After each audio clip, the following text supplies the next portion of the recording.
Pew, pew, pew. All right, the Cliff Note version.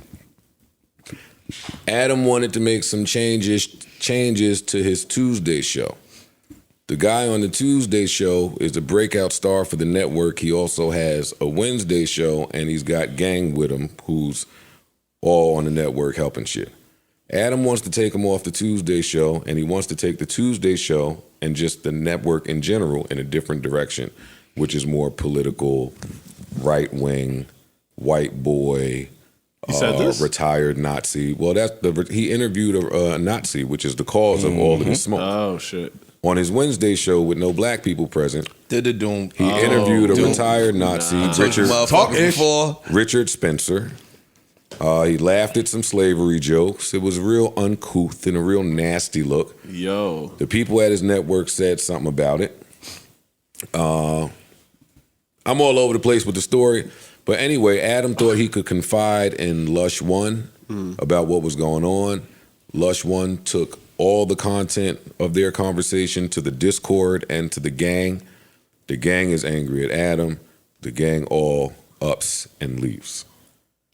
Wow. Yeah. And that's totally separate from the pedophile stories that are running around. Yeah, it was some wild. There's new pedophile stories too? A bunch. Yeah. Oh, shit.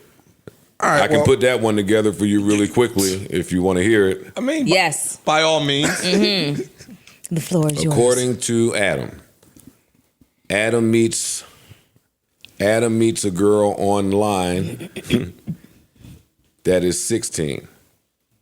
He didn't know she was 16. He thought that she was older. This girl came referred from friends, right? He meets the girl at 19. While she's 19, he wants to make that very clear that he meets the girl at 19 years old. I think they lose contact for a little bit. A few years later, they reconnect off a Facebook algorithm.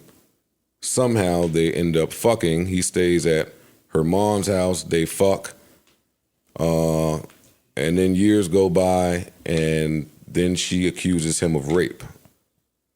So his rape allegation is this same girl from the pedophile story. Yeah. I'm just giving you the When facts. did he pop? How old was he? He was older. 40? 35? No. Oh, in his 20s. Gotcha. Okay. Yeah, he was in his 20s. Because he said when she was 16. I don't care when. I don't care was when like he 24 or popped. something You like that. dudes out there that be grooming 15 and 16-year-olds so you about can it. fuck them later on, I think is disgusting. Talk about it. I always said, dudes that like, oh, she 18 and now you could beat. I think you just as weird. fucked up. Yeah, because the only difference between 18 and 17 is a day. It's a month. No, it's a day. Yeah, you're right. No, I agree with you, but it's a day. Yeah, and I agree. so I don't roll with that. Like, agree you with niggas is trash too. But anyway, I tried to hold him accountable for all the things that we spoke to him about on this podcast, which is milking the hip-hop culture dry for every penny that you can and then making a pivot and disassociating yourself. And Going to Nazis? Bruh, that is exactly what I've said. And handling Nazi people with more care than you handle the rappers. Yep. For you to have a whole staff of black people working for you, just to interview the Nazi in a polite way, like if you interviewed the Nazi, you should give him the smoke. Yeah. Right? Yeah. But if you laughing at slavery jokes or if you laughing at any negative thing that he's saying about a culture that represents what you've made your fortune off of, that is disgusting, my nigga. Very disgusting. And that is what I've been saying.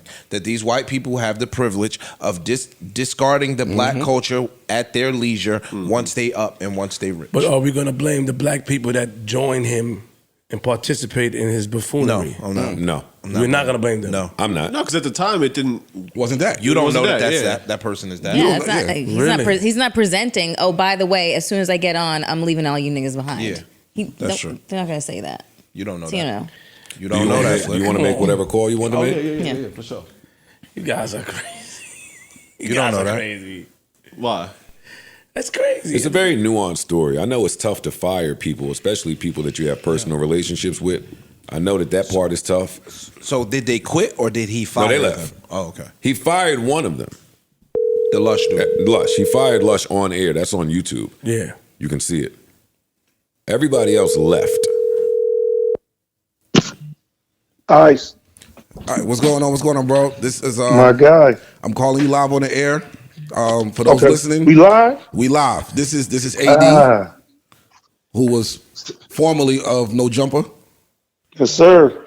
So we were just discussing what happened over there, and I said I wanted to give you a call so you could, put give your side out there, and you could tell us what really went down.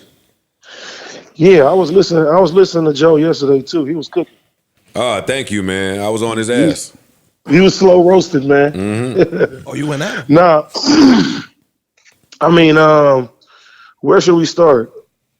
It was a lot of. Matter of fact, I'm just gonna cut straight to the chase.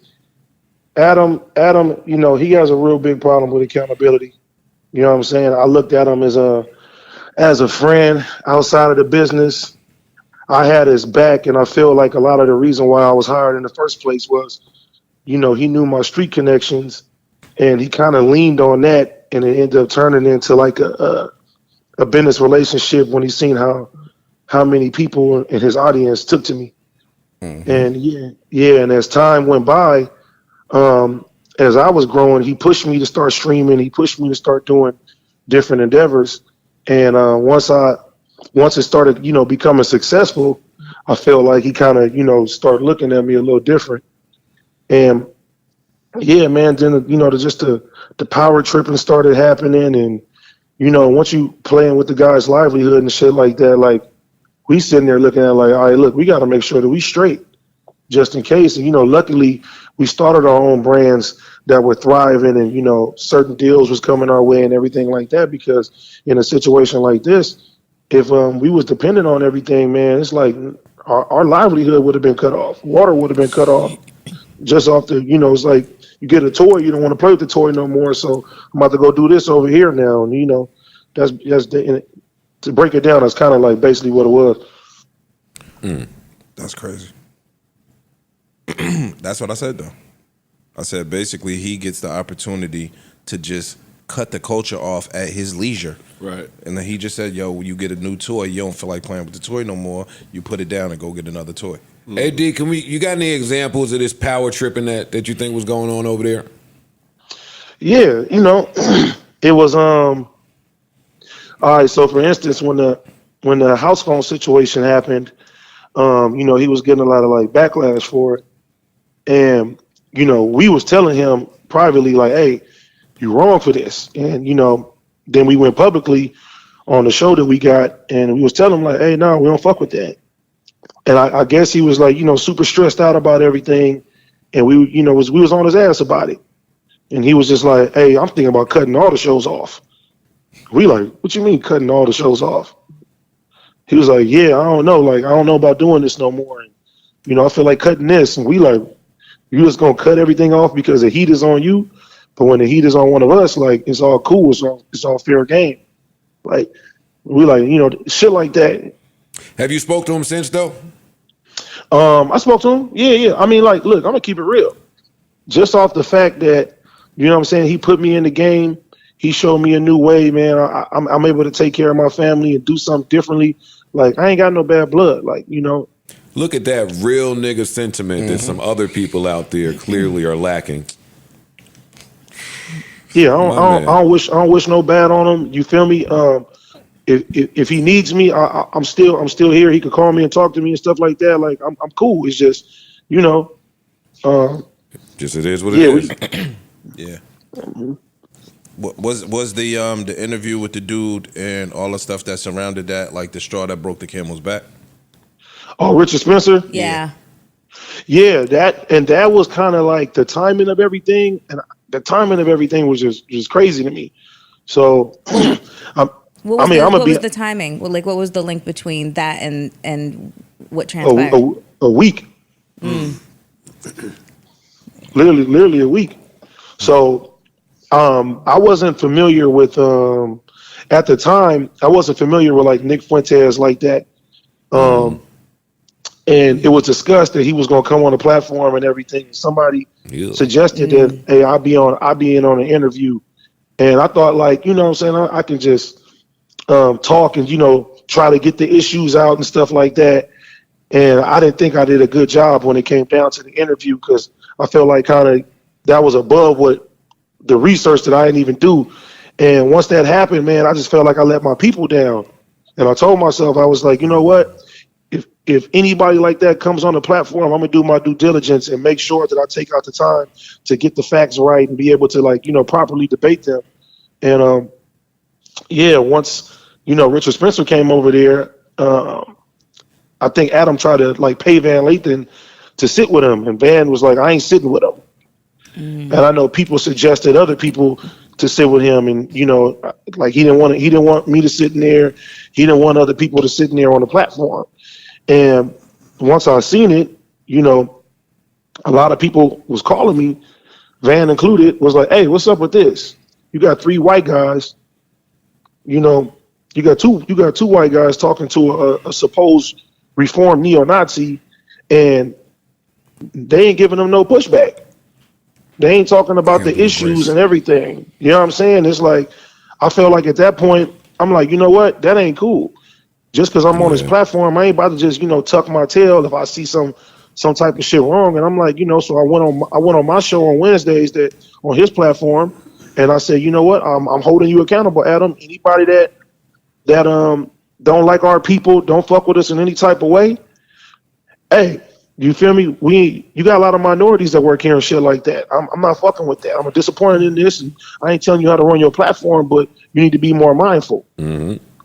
A week later is, hey, I think, you know, for our friendship, you don't do the Tuesday show no more. I'm like, all right. Yikes. Yeah, that's a little. So that's the lack of accountability piece right there. Instead of you hearing me out that I felt a certain way about the people that you just interviewed, you'll just let me go and say you don't want me to do the show no more. AD, I mean, it's always been like that. AD, y'all got a lot of support out there. Hold your head. I'm sure y'all will be fine. And yeah, man, just keep killing it out here. I got a call from Whack 100 about a few of y'all yesterday. We'll kick it off here. Yeah, we're going to chop it up later still. You know what I mean? Yeah, you know it. All right, bro, we out, man. Yeah. Man, appreciate that. All right, dog. Peace, bro. Bye. Shout out to Freeze. I Shout out to AD. I didn't want to let that run for so long, but that right there is the importance of black-owned media. It is. That is the purpose of it. Where dude could just jump out Tell like your that. Like, own that's kind of stories. crazy. This from Puff. Tell your own stories, control your own narrative. It's about us, team building, blah, blah, blah. But that's what it is. Like, that story needs to be told. That shit is crazy. That is crazy, though. And then when we tell you it's a problem, it's, all right, well, you don't need that show no more. Dog, so look, is it a wolf that's been in sheep's clothing the entire time? Potentially. You get what I'm saying? Like, is it a wolf that's been in sheep it would clothing, appear that way. acting like you Acting down like for an the ally. culture, acting like you fuck with niggas and all of that other shit, but these niggas is how you eat, so you gotta act like that. You get what I'm saying? Now that I don't need you no gotta more, I act can show you who I am. And now that I'm up, and I don't need you no more, I can really show you how I really feel. Yeah, that's disgusting. A lot of them do that. We see it all the time. I know. Yeah. Somebody else did that before him, so I don't really see the. it's nothing new. That's just weird. Like, I I don't see don't the desire to sit down with Nazis I was unless you're about gonna to punch say, them in the face. Yeah, I don't get, like, where's the value in that kind of content? Like, You know, I can tell you where it's at. No, there is. I can definitely tell you where it's There's at. value in It's it. Slow The down. people that follow them. It's a monetary value. Yeah, the people that follow them. Yeah. Because Now you look like you're an ally to them. or you just dip into a whole different demographic of followers. And if done properly, you could have that debate. You could have the guy with the reformed neo-Nazi views versus the whoever they're opposed. Are we forgetting that they did this? Phil Donahue and people have done debates like this with people. It's a different thing when you have. I'm just saying, Both sides have to be It's a represented. different thing when you have both entities. You could have somebody from one demo and another person from I another agree. demo That's- voicing their opinions. what I'm That's referring to. cool. Okay. But if you sit there with a different individual and you laughing at the slavery jokes and all that other shit, then the representation from the other side is absent. Bringing a got Nazi on your show to get his shit off is fucking crazy. Bro. Like, that's just crazy. Again, No, but there's a lot of shit. Hold on. I mean, Like, go ahead. Nah, tell us more. Like, what? That's new day. That's a new day and age shit. But they've been doing that. They've been allowing people to come express themselves from the beginning of Not time. on a black platform, yo. On TV. What are you talking about? On television. Yeah, We saw. I was a kid. When I do the research, I seen these things. Yeah. Nazis and neo-Nazis being interviewed by some of our favorites. You know what I'm saying? And giving a chance. But I don't think to they were letting speak. them get their shit off like wasn't that. No, they were no, they weren't letting them get their shit off. I do agree with that. What you're saying. You know, I think that but I've seen it before. On one of the platforms, they had a riot. I forgot which one it was. We was kids though. They had a riot. So. Saturday, yeah. Yo. Enough of that neo-Nazi crap. Yeah.